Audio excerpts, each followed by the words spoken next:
Coronation coach moves forward, bringing with it, symbolized in our royal family, all the history and tradition of Britain and the Empire.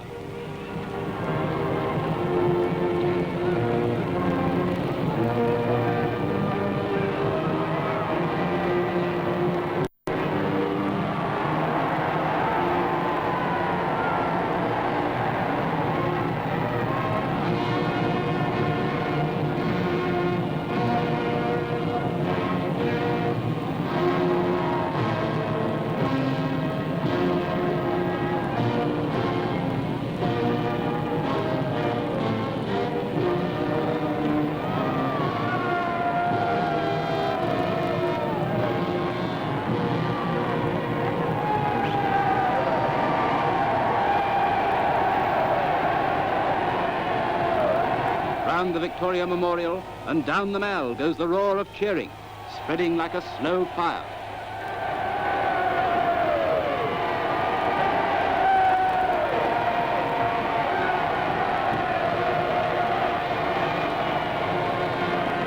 And most brilliant in the glittering array is the gilded coach, surely the most beautiful vehicle in all the world, a free translation into carved and gilded imagery of all the pomp and tradition of British royalty.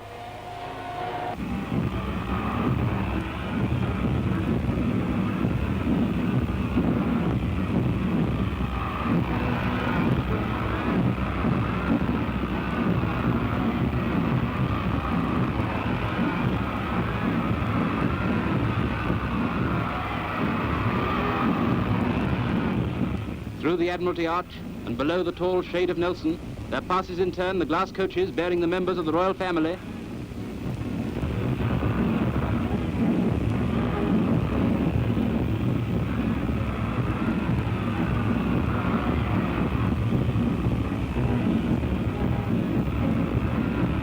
Queen Mary's procession,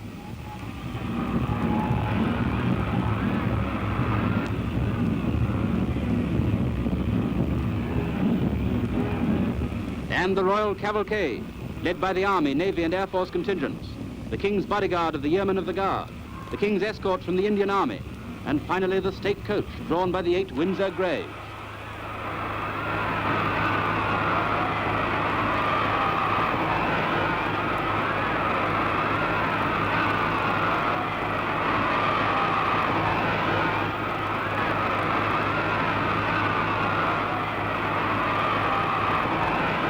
As it comes into Parliament Square, the procession enters the most historic part of the royal route to the Abbey, past Big Ben, past Westminster Hall and the Houses of Parliament, to the ancient Church of Westminster, which was first built in the days of Edward the Confessor, whose crown will, before another hour has passed, rest on the head of King George VI.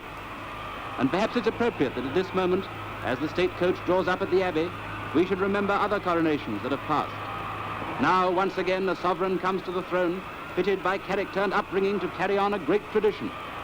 King George VI enters Westminster Abbey for his crowning, in the magnificent pattern of his great father. On him the crown is safe. Long may it rest there. With the most solemn and sacred pictures ever taken by a newsreel, we show you, inside the Abbey, the supreme moment when King George is crowned. His Majesty is seated in the coronation chair of St. Edward the Confessor. The Dean of Westminster has brought St. Edward's crown from the altar. The Archbishop of Canterbury takes it.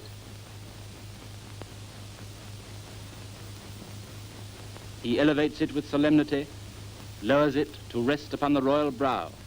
The king is crowned. The peers lift up their coronets and put them on, acclaiming their sovereign with the cry, "God save the king." The trumpets ring out.